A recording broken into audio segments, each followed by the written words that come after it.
The trailer process broke down into 5 specific parts. Step 1, storyboard a concept. I laid out my whole storyboard, post-it notes, nice piece of cardboard, just so I could visually see how this thing hangs together. I always had in my head that it needed to be very brief. 60 seconds was kind of like the time. The responses were mixed, I would say. My favorite had to be the following response from a friend.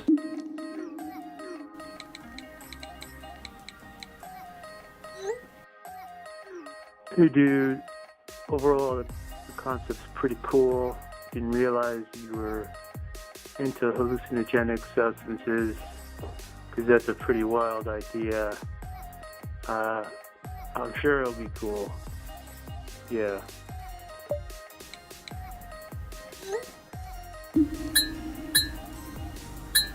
Not exactly a ringing endorsement, if you ask me.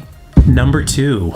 Hire a filmmaker. His name is Anthony. He goes by the stage name Brooke. Very talented entrepreneur, film director, and rapper. Yeah, so hence the stage name. So he's just a man of many talents. I met him at his office and I basically brought my storyboard, I pitched him the concept to see if he liked it. Thankfully, he responded favorably. Yeah, that looks dope, man. Let's do it.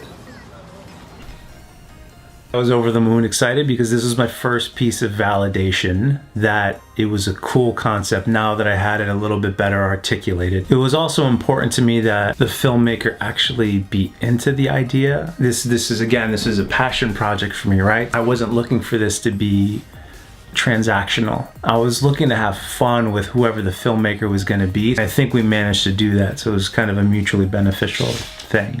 Number 3, shoot it.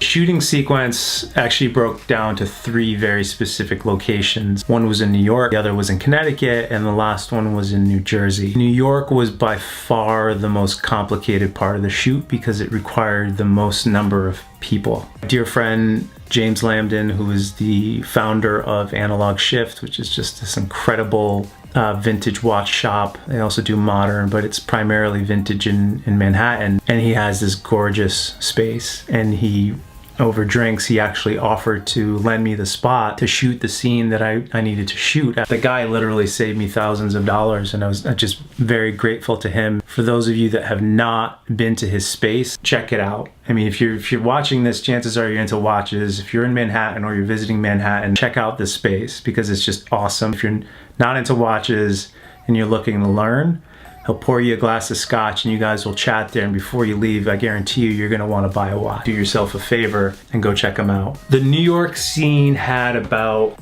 I think it was like 17 to 20 people there, the extras, if you will. And there was the filmmaker, and he had about 4 or 5 crew members that were there to help with the lighting, with the setup of the gear and all that stuff. The shot list was very specific. It was planned out in advance, so we went through it very methodically throughout the entire time. Now, ironically enough, the trailer's only 60 seconds. That part of the trailer is maybe 10, 15 seconds. That shoot in New York was almost 5 hours long. It was 4.5 hours solid. Like, you need to do a lot to get the right shot. And I think he did it, and I was quite happy with it.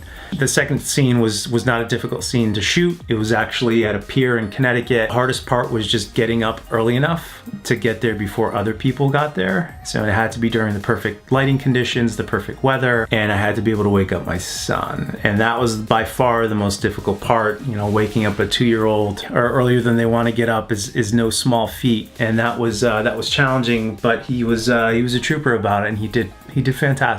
The third location was in New Jersey. A good friend of mine that I met in the community, he's actually the Hurricane in one of my short stories.